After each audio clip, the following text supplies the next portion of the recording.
నమశంకరాయ.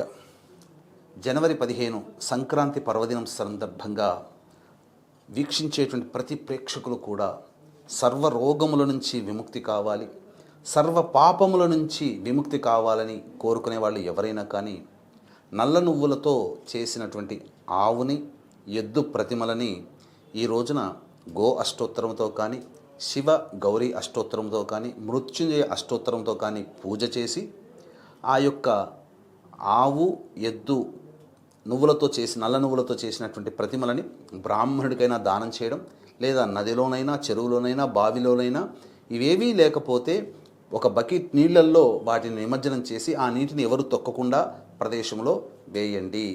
ఈ విధంగా చేస్తే శివరహస్య గ్రంథము సాక్షాత్తు పరమేశ్వరుడి చెప్పిన పరిహార ప్రభావం వలన సర్వరోగముల నుంచి, సర్వ పాపముల నుంచి విముక్తి అవుతారని చెప్పడంలో ఏమాత్రం సందేహం లేదు. మన తల్లిదండ్రుల, తాత ముత్తాతల రుణం తీర్చుకునే అవకాశం మహాలయ అమావాస్య మరియు సంక్రాంతి పుష్య అమావాస్య రోజున కలుగుతుంది. ఇటువంటి అవకాశాన్ని అందరూ వినియోగించుకోవాలనే సదుద్దేశంతో మీ దగ్గరలోని పండితుల ద్వారా పిండ ప్రదానము, తర్పణాది కార్యక్రమాలు, వస్త్రదానం ఈరోజు చేయండి. అవకాశం లేదు అనుకుంటే మన పీఠమాధ్వర్యంలో జనవరి 15 సంక్రాంతి రోజున, జనవరి 18 పుష్య అమావాస్య మరియు ఆదివారం కలిసి వచ్చిన పుణ్యకాలములలో బ్రాహ్మణులని కర్తగా పెట్టి పిండ ప్రదానము, తర్పణాది కార్యక్రమాలు చేయించడం జరుగుతుంది.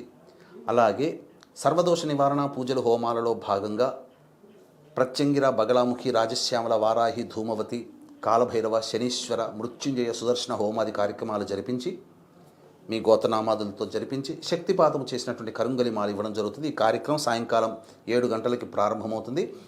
18వ తారీఖు సాయంకాలం 6 గంటల లోపల మీరు గోతనామాదులు నమోదు చేసుకోవచ్చు.